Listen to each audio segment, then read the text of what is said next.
Welcome to Evolve to Succeed, the podcast that brings together entrepreneurs, founders, business leaders and experts to talk about their journeys and explore the link between personal and business success. I'm your host, Warren Munson, founder of Evolve, a coaching, training and development company focused on enabling business and personal success and creating a community of like-minded individuals.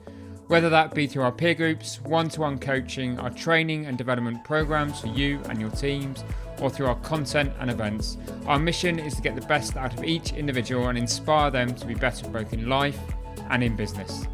If you want to learn more about Evolve, including our beautiful co-working space in Ashley Cross in Poole, then please go to evolvemembers.com, where you'll find great content, insights, details of all of our services, and also information on our forthcoming events. For now though, let's get on with the show.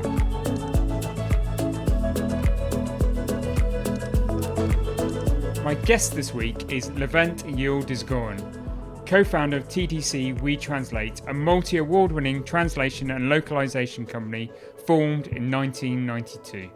The aim of TTC is to help entrepreneurs expand their businesses globally by making their messages understood in any language. Levent is a project manager, mentor and visiting lecturer also at the University of Essex, where he helps grow talented translators. The idea of taking your business into foreign territories is exciting, but from personal experience I know it's also daunting and possibly fraught with all sorts of dangers around business practice and etiquette.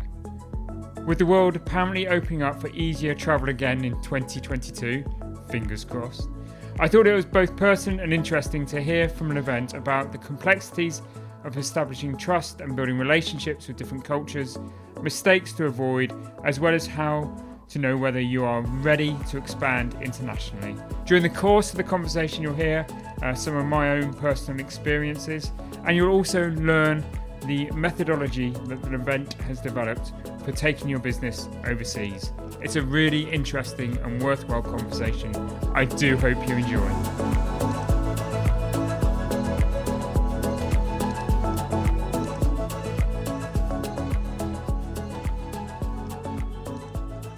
Welcome, Levent, to the Evolve to Succeed podcast.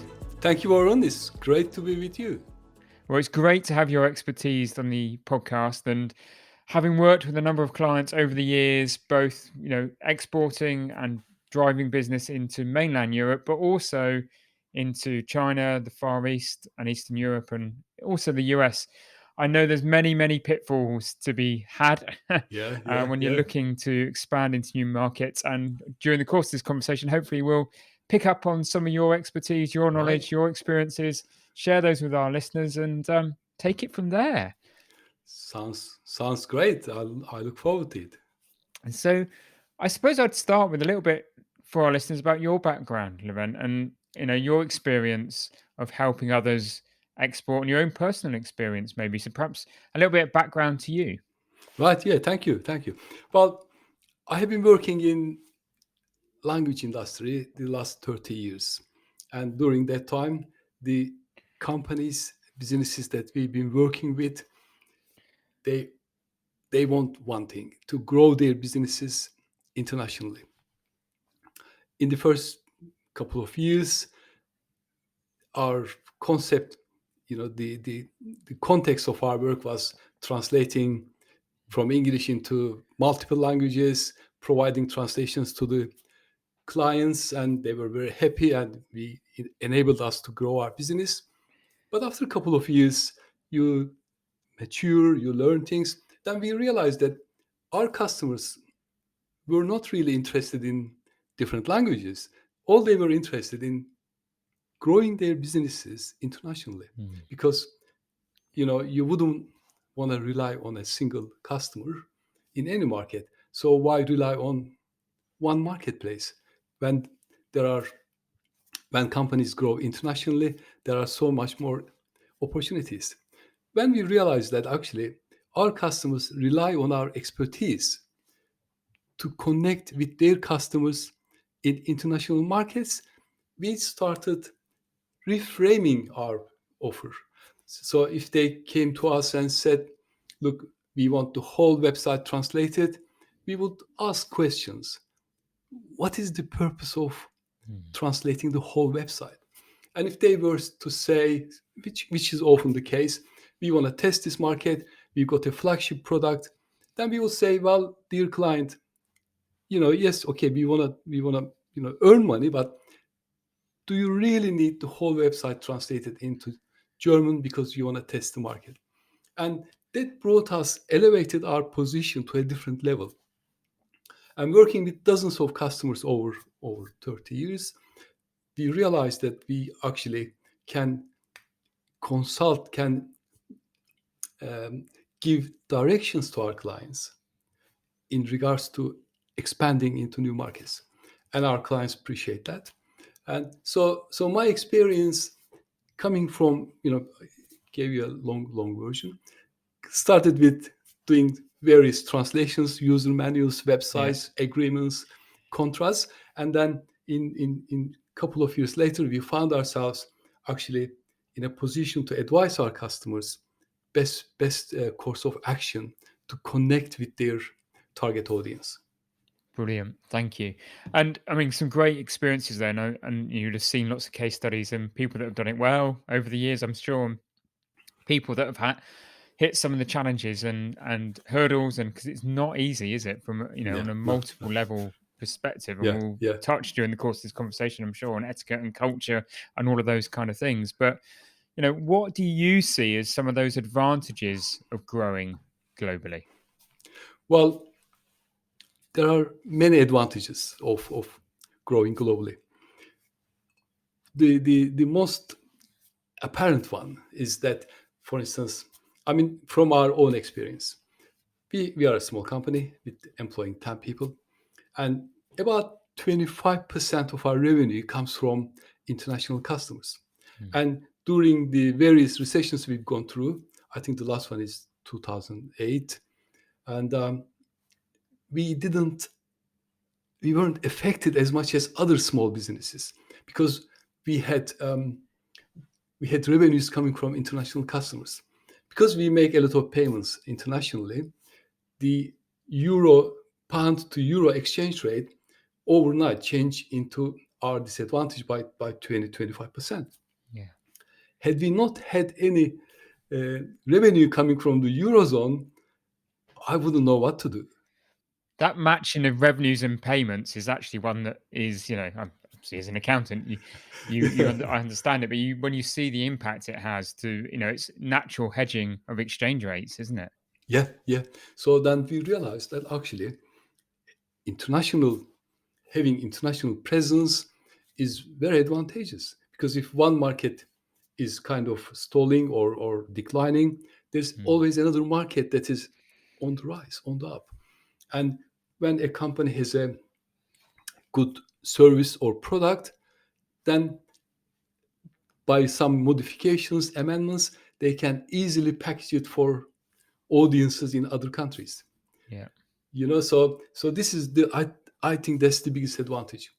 The Yeah. other advantage is that companies, when surveyed by UKTI, this is the international trade body of United Kingdom, they found that companies who traded internationally innovated a lot more because they had access to international audience, customers, requirements change. So they feel their innovation and creativity.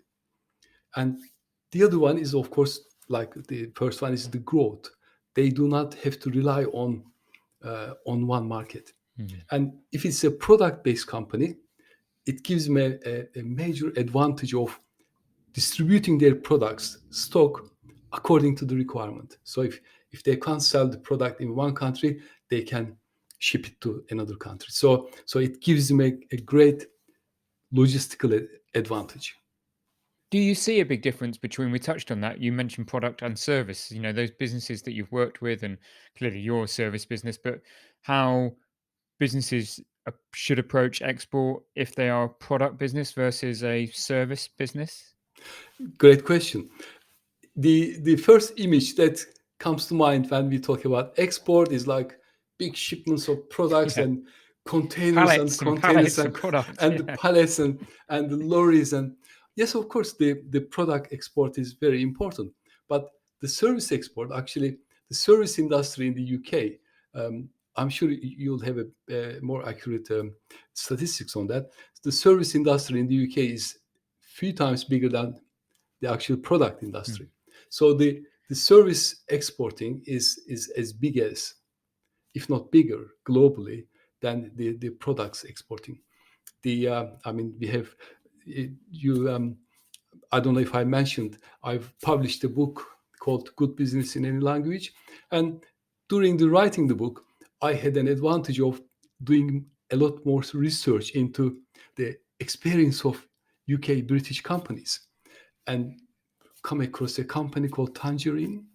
And they're a great example of British design and expertise. They are the first company, well, I think they are the only company that designed as what do you call the business class seat that is totally flat. So for overnight flying, they had the original design, and and and that's a British company, and they have offices in few continents, so they actually can cover 3 or 4 different time Yeah. zones, and that's very interesting because nowadays global brands seem to be targeting time zones rather than specific countries. By targeting a United States like Mountain Time Zone or the EU time zone, they can actually cover a lot more countries because logistically, I mean, we are very close to EU. The difference between EU and us is 1 hour. South Africa is a couple of hours, and most of Eastern European is 2 hours. When you go to Middle East, it goes 3 plus, depending on the summertime or Mm. not. By having a headquarters, for instance, in the UK, a company can easily service that time zone. For instance, in having a headquarters in Singapore, they can service the complete time zone in that region. So, um, so that's a big advantage, having bases globally. And I mean, how do businesses that you've seen choose where they locate and what markets they go for first? Because if you're a typical entrepreneurial business, you've got 10 to 30 people. You're not the same as a big Yeah, global, yeah, yeah, yeah, corporate. You can't just throw darts everywhere. You've got to yeah, pick yeah. it market by market. And how have you seen people, or what advice would you give for people to pick perhaps their first export market to break into? That's a very interesting question. I'll give you an example from something that a brand that we know very well. It's one of my favorite foods, like Nando's. Yeah. Nando's is a very famous brand in the UK, established, and there's a Nando's shop in almost every town, if not Yeah. more. But I think it was 1999. They're originally a South African company, and they introduced this Portuguese sauce, and the locals gone crazy about it. So in the first year they opened like 4 or 5 outlets in South Africa, and they said, well, this is going crazy. We have a product, the taste is unbelievable. Why don't we sell it internationally? So they looked at it, and so who consumes the most chicken? So the countries came to mind, and the UK was the Yeah. first. So the two founders who formed Nando's jumped in a plane, flew to UK, and opened a restaurant, and and it didn't work at all. It didn't work because they didn't do any market research. They didn't do uh, they didn't check what a British typical British consumer would want. Yeah. Would they want to sit down and eat? Would it be takeaway? Is that sauce working, or would they need a mild one, or extra mild, or extra hot? So because they had a product that really worked in their domestic market, they just simply took it over to UK, and it didn't work.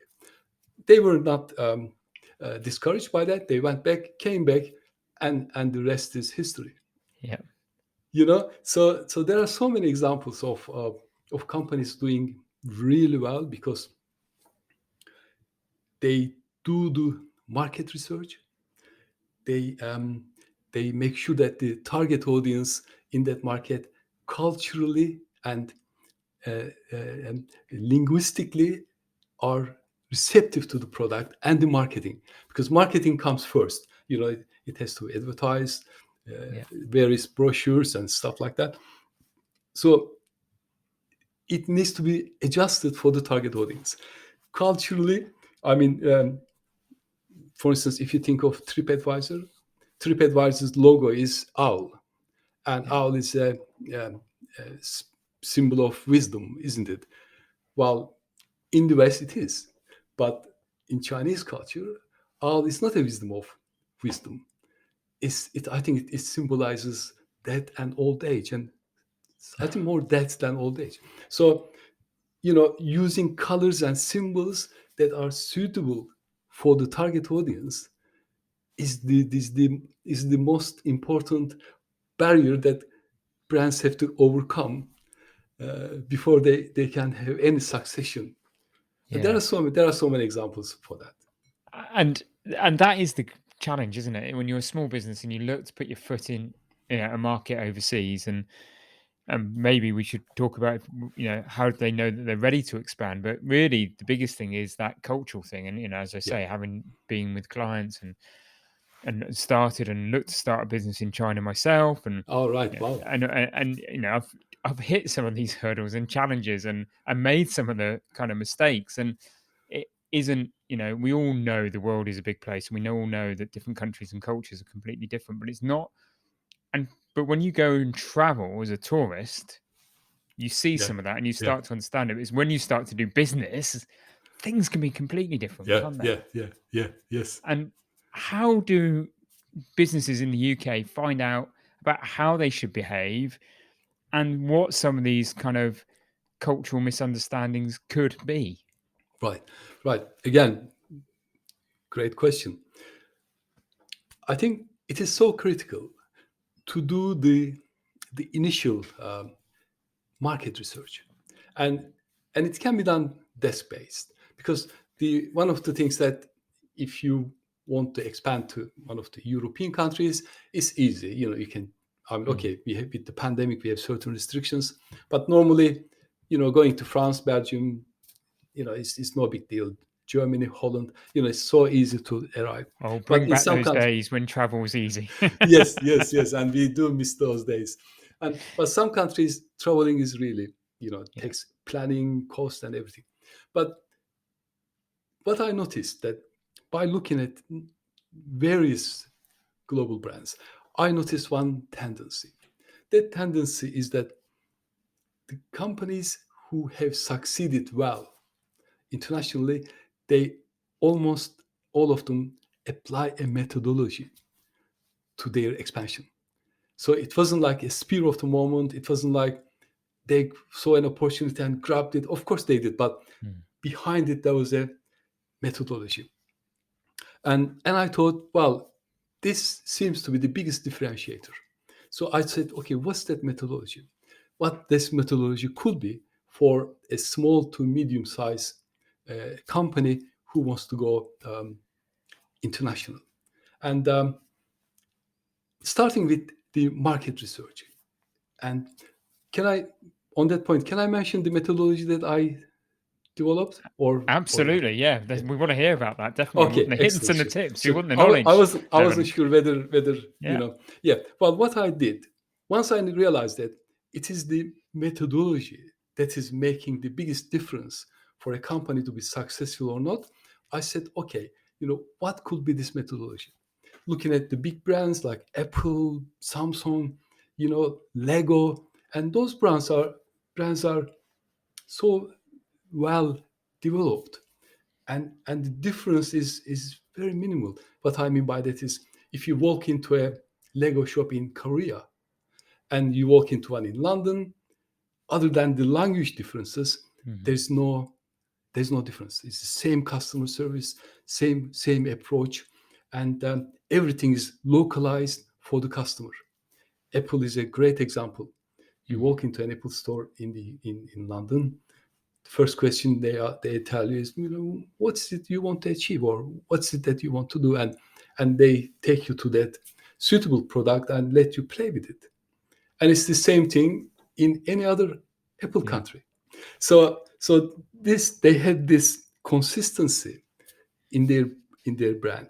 And what I said earlier about localization, that they localize the marketing slogans, the marketing approach, and they localize packaging. So everything is localized, obviously keeping consistent with their corporate logos and everything. So looking at this and studying with that, and seeing the mistakes that other companies are doing, then I said, okay, what is missing is a methodology. I had a customer, very successful industrial solution manufacturer, very successful in the UK, and they had a very bad experience in Poland. And when I was listening to my client, then it was apparent that they did no due diligence. Somebody said to them, look, that will sell really well here. And because they are so confident, and because it's such a good product in the UK, they said, yeah, why couldn't it sell in another country? Because they also had that signal from that distributor. So they just went in, and the minimum amount of packaging requires is like something like 5,000 units. And so it was a disaster. And as a result, they say, we'll never do this again, which is a great shame, because they have a great product. Which is a lot of people's first experience, isn't it? Yeah, And it puts yeah, them off for life. Or yeah, yeah. yes. And which is a great shame, because they miss an opportunity almost of a lifetime. Because as long as the same management is in place, they say, no, we'll never do this again. And it's a great missing great opportunity. So the methodology that I developed, I call it lingo. And it is basically L stands for learn the market. Learning the market, finding out if the product is suitable for that marketplace. What is the demand? What is the what is the competitors are doing? So it's so easy to do that step, just from your desk, because there's so many tools available. And also, I developed a form that companies can use. And but again, there's Google Trends, Google keywords, and so it's easily done. The next step is I, which is information gathering. Once you shortlist, say, 2 or 3 companies, or it may be possible that maybe they may business may say, okay, this is the country we want to expand into, because it's so obvious that there's a demand. And the next step is information gathering, going a bit deeper on that market, and finding a bit more about the marketplace. What I mean by that is language and customs, holidays. We have holidays in the UK. While it none almost except New Year's Day, most countries have different holidays. Yeah. Even Christmas. Even Christmas holidays could be quite drastically different. In Easter holidays could be quite drastically different in other countries. And so, assuming that when we are on holiday, other countries are on holiday as well, could be a big mistake. And actually missing a big opportunity as well, because like in China, the biggest e-commerce boom takes place on 11th of November, which is, they call it Singles Day. Okay, Singles Day, very Yeah, they interesting. call it Singles Day. It's amazing. I mean, it is a kind of almost like anti Valentine's Day kind of thing. So Yeah. the singles celebrate being single, but the e-commerce goes crazy. So why do they buy on Singles Day if they're celebrating Well, being single? Please see, there's some logic in it. well. I mean, of course, the e-commerce is so much developed in China, and Yeah. the payment gateways. I mean, we use credit cards, and then I thought using a credit card is so cool. Well, in China, credit card is like thing of the past. They Yeah. all use mobile pay. Even like apparently I've never been to China, but even street beggars take money using mobile, mobile wallets. And on that day, Alibaba alone, I think last year they grossed 150 billion US dollars. It's things like that, isn't it? It's the scale of the markets. That. Unbelievable, Wow. unbelievable scale. And so, so going back to information gathering is knowing those days, Yeah. and for logistical purposes as well as sales opportunities. Because if a British brand selling in China and they miss that opportunity, it will be like crime. Mm. It will be horrible missing that Yeah. opportunity. Of course, it is the 11th of November, but the whole experience takes about a week because they start advertising beforehand, and of course, and the Chinese, the customers who are affluent are very choosy, Mm. and they love British brands. So Yeah. there's a big opportunity. Okay, is it very straightforward to sell in China? No, it's not. I'm not suggesting that this is like selling, taking your business from London Mm. to Manchester, or it's not like that. But the rewards are so high. So information gathering enables finding all these details, holidays, language and customs, and religions. So important because in some countries there could be multiple religions or religions that are different than the domestic country, your own country, and what are the implications. And so all this information is so critical. And the next step is navigating the market. This is finding your way in the market and and setting up uh, wherever possible, depending on the whether it's a product or service business. Finding channels. What are the online marketplaces? I mean, when we think of marketplace, we think of Amazon, and that's fine. We think of eBay, Mm. but there are, if not, it's not an exaggeration, thousands of marketplaces, online marketplaces. And some of them are very country specific, some of them are very um, product specific. So if you're selling luxury products in China, okay, Alibaba could be the first, but there are others who actually focus on selling luxury products. In Japan, if you want to sell to Japanese customer, Rakuten, something one called is Rakuten, is so Mm. popular. And in Japan, anything that has to be sold to Japanese consumer, almost without exception, has to be localized into local language because nobody buys anything.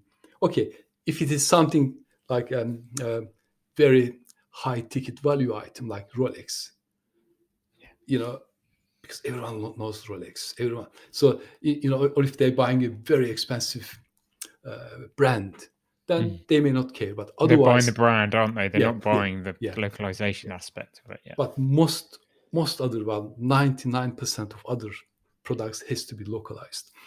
And if you have any time left, I can share something interesting about Japanese market. So Okay. uh, so this is about navigating the market.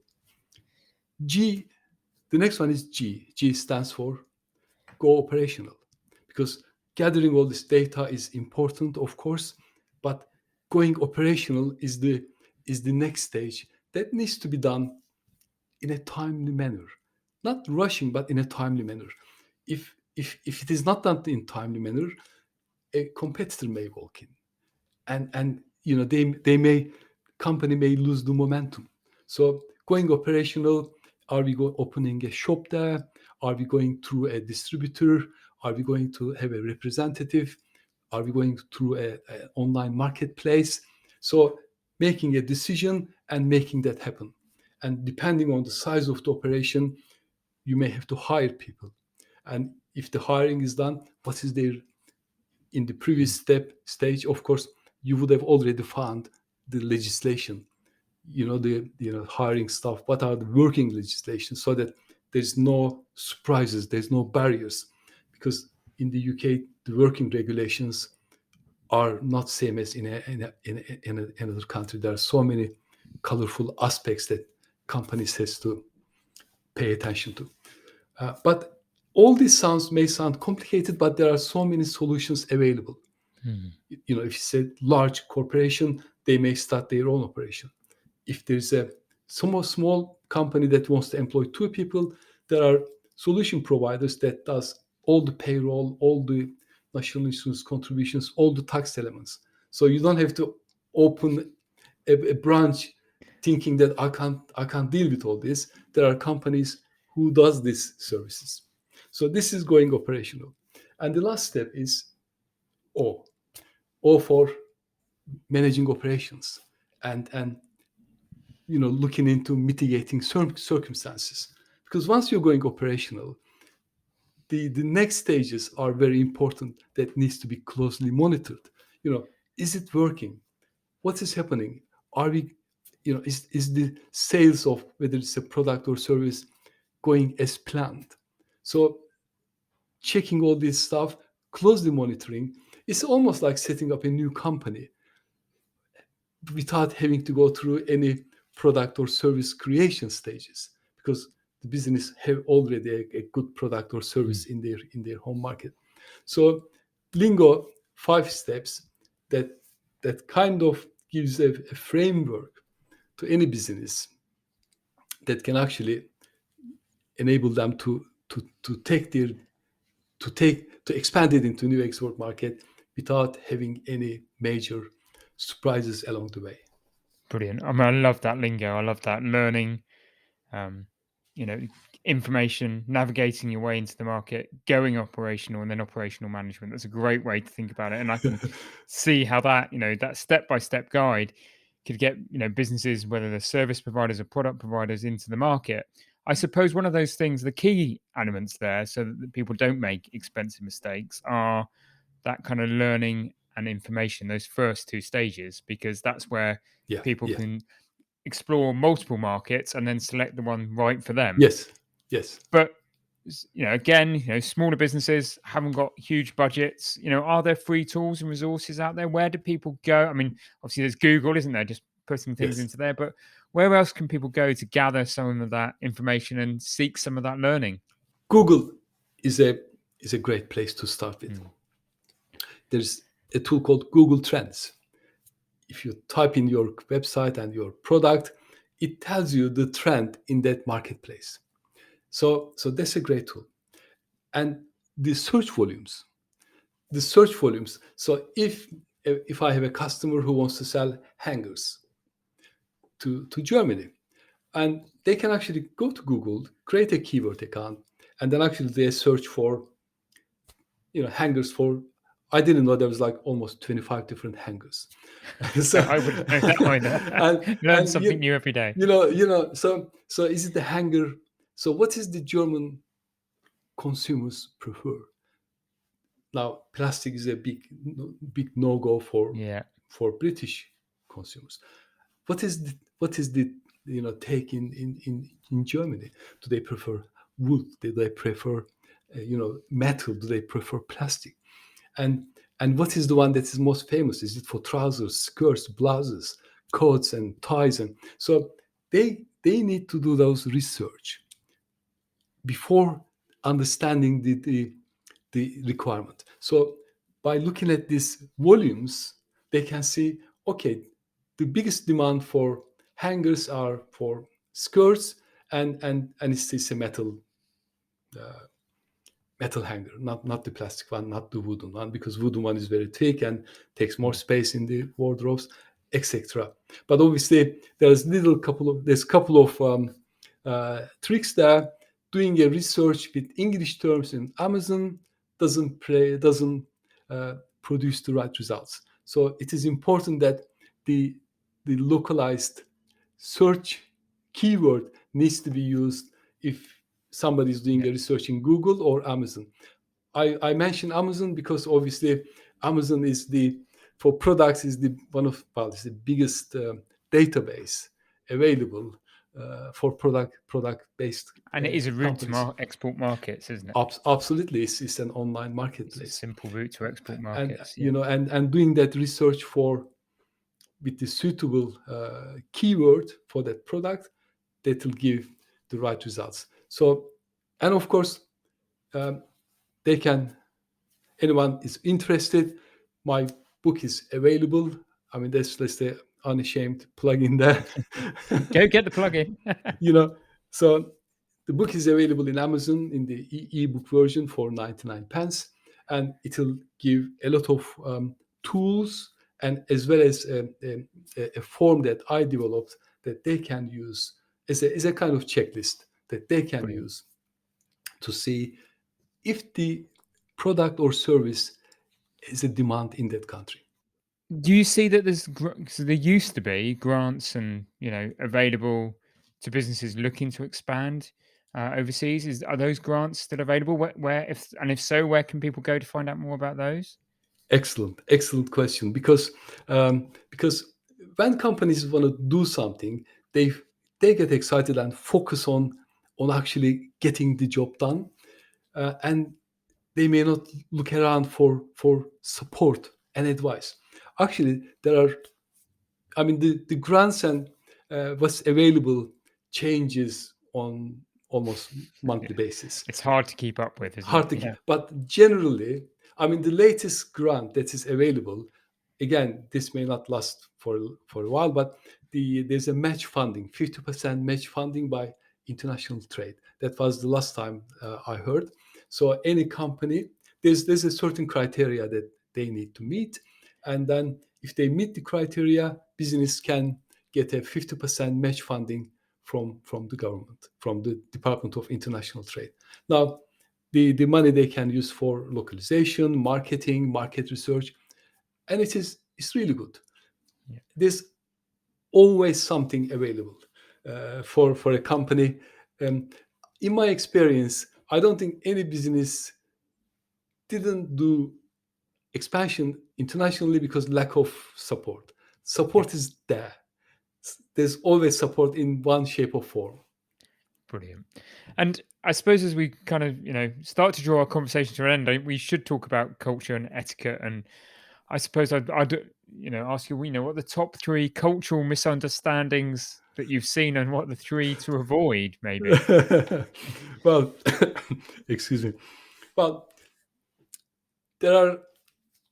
I think when it comes to culture, it gets really interesting and it gets really confusing at the same time.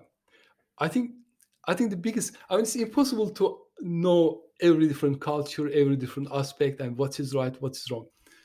In my opinion, the biggest advantage for a business executive to have is the mindset, having an open mindset, realizing that there are cultures and languages that are different in every country, Yeah, and that's fine because in in in business culture in the UK, you know, exchanging business cards, okay, it's very common. And if I give you my business card, you look at it and you just put it in your back pocket, yeah, that's fine. That's fine too, you know.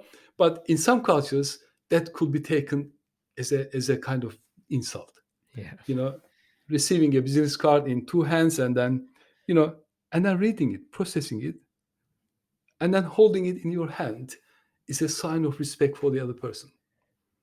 You know, so for instance, something simple. Now, you may know this or you may not know this, but when somebody, a business executive, have an open mind, they can yeah, observe the environment and see how it is, what is happening in that environment. It's so important. And I've heard people talking, you know, they go to a bar in a country, they say this bar people are so rude. They just say, what do you want? You know, whereas because they are away from their own yeah, country and they are expecting the same experience that they have in their own country in another country. Now that expectation sometimes may work but often doesn't. And having an open mind that, well, actually This person is asking me, what do you want? What is that to be offended with? Yeah. They are saying, what do you want? Now, I may have a different conversation or experience in somewhere else, but because, well, that's the culture. Another thing is in meetings, there was something that when I heard about this, I was very interesting. Silence. I was going to ask you about this because silence is can be interpreted in so many different ways, can't it? So many different ways. And, you know, a silence in a meeting can be interpreted, cannot be a good thing, good sign in a sort of, normal, when I say normal, in like our own Yeah, environment. UK meeting. So, Yeah. so I walk into a meeting and everyone stops, and or I say something and then there's a silence. There's nobody replies, and that's not a good thing. I mean, that's how I would Yeah. interpret that. And whereas in Eastern culture, silence is saying that I heard you. Now I'm processing what I heard, and now I'm not just waiting for you to stop so I can start speaking. I'm I'm listening to you. I've listened to you. I heard you, and that's here comes my reply. So silence can be you know so different. Respectful. It can be Yeah, respectful it's rather a than sign. disrespectful. Yeah. Yes, sign of respect. But which is right, which is wrong? I don't think when it comes to culture, there's no right or wrong. Yeah. In Latin culture, quick, often interruptions. If they kept interrupting you, that doesn't mean they're disrespecting you. That means they're engaged in the conversation. Whereas if I was interrupting you, or if you were interrupting me all the time, I would say, is Warren maybe not interested in. He just wants to get on with it, get it done. Let's get this podcast done. Yeah. Yeah. It's true though, isn't it? Yeah. You know what I mean? So I think it is like observations, observing. I think the mindset is the most important part. And from my own experiences, it is about having an open mindset. It is being emotionally intelligent to what's happening around you, um, and reacting accordingly, and not being the big Westerner that appears in a foreign land and expects everything to be done their way and on a plate. I mean, that's probably the biggest mistake most Westerners make when they go abroad to do business, isn't it? Is they just expect everything to be the same. Yeah, and it doesn't work. I mean, You know, we heard so many horror stories. Like, in certain cultures, you go into a meeting, you slave your, put your sleeves up, put up your jacket. Okay, guys, come on, let's do business. Now, if you were to do this in a Japanese meeting environment, you shouldn't be surprised if they leave the meeting. Hmm. Taking off your jacket and rolling up your sleeves is could come across aggressive. We sold one of our clients' businesses for them to a Japanese big corporate, and it was the most interesting and times challenging because of the cultural Yeah, differences yeah, yeah, transactions to do. Because it was completely different to doing any other transaction I've ever done, and it was, and even the hierarchy of having people in a meeting yeah, and who yeah, you yeah, yeah, address. yeah, yeah. It's those done kind of things, isn't it? Yes, and it's so critical. How did you overcome that? I mean, this hierarchy is so important. Yeah, I think we did our research. I suppose we came back to learning, Well done, your well lingo. done. We did our research and we learned that what was the process we were going to need to follow and how should we address. And, it's particularly that kind of etiquette because in a UK kind of meeting or a Western meeting, you would just turn to whoever you think's most relevant Yeah, yeah, in yeah, the room. yeah. But, with Japan and China, you address the head individual and they do the referring Yes, around the yes. room, and it's just trying to learn things like that. But it's about for us, it was just about doing the research Yeah, and yeah. doing that learning. But there are times when, yeah, it was just challenging because it's different, isn't it? It's Well. I mean, it sounds like you've done your homework and mm. you achieved quite important. What you achieved is really But great then for yeah, your client. but but then I can other examples when we went to China and tried to set up a business out there. Um, and after some initial success, or thinking we're getting initial success and traction because everybody seemed to be saying yes, but you didn't then realize that they don't like to say no because that's Yeah, disrespectful. yeah. And then you've got to learn to interpret, well, what they're saying a yes, or are they just being polite? And that kind of tripped us up a bit. So there's all these things to learn, isn't there? Yes. I think having an open mindset, and I think open mindset will lead us to do the homework and Yeah. observing, what is going on, and like one of the observations I heard this from one of my contacts is how they enter in, because for us it may be difficult to understand the hierarchy when we haven't seen their business cards. If it's a meeting that five of them walks into a meeting in China, so who is Who's who? what are the tips that we can get understand the hierarchy? Because if you address the wrong person thinking that they are the head of the organization, could backfire. So one of the tips that I discovered is how they enter the room and then how they leave the Okay. room. So it's one of the biggest indications. Again, observing is so important, and observing the others. So Yep. who waits, they will be waiting for someone, the main person, to sit before they sit down. So who sits down first is more likely to be Yeah. This is to give those more tips and hints. more Yeah. likely to be this most senior person, because nobody in a hierarchical culture, nobody will sit down before the main person will sit. I mean, same here, isn't it? Yeah. Before your guests sit down, you will not sit down. Yeah. You let your guests sit and then you sit. But so this one indication. And when there's a question, who asks the question first? Or if somebody is speaking, do they look at somebody from their own team Yeah. for approval? So these observations actually can give you a lot of tips and Definitely. will make the meeting go so more productive. What you said about that mergers and acquisitions, the cultural misunderstandings apparently cause 50% of them going to a failure. Can you imagine, So that's an amazing so much statistic because an money? merger and an acquisition is challenging enough without Yes. putting that on it as well, isn't And it? cultural misunderstanding cause like such a big, I mean, can you imagine like wasting the companies, whether it's a Yeah. public company or private company, wasting money and resources and motivation, because once the motivation is gone down, it's very hard to pick it up. Definitely. So it's been a wonderful conversation. Um, I suppose I would round up by saying if people want to learn more about you, Levent, and your businesses and the things that you're into and your book, where can they go? Where can they find more details? I thought you would never ask. Well, my book is Good Business in Any Language. Is available on Amazon, and if anyone searches Good Business in Any Language, they'll find it.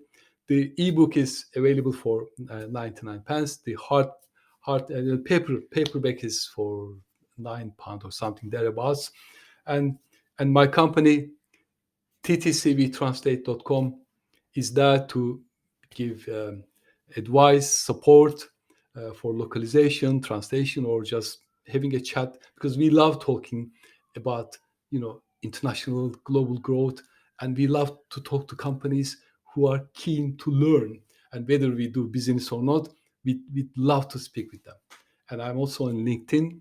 I'd love to connect with like-minded entrepreneurs, consultants. That will be a pleasure to connect with them.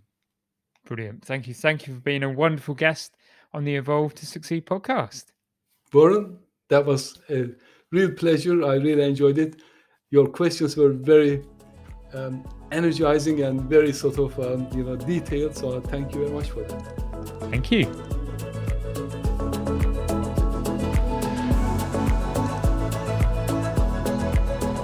Thank you for listening to the Evolve to Succeed podcast. My hope with every episode is that you've learned something new or heard something that challenged your way of thinking and further motivated you on your path towards becoming a more knowledgeable, informed, and inspired individual and business leader. If you enjoyed this episode, then please help us by rating, reviewing, and subscribing. We really value your feedback and would love to have you along for future episodes. And please don't forget to learn more about Evolve by going to evolvemembers.com. Thank you for listening. See you next week.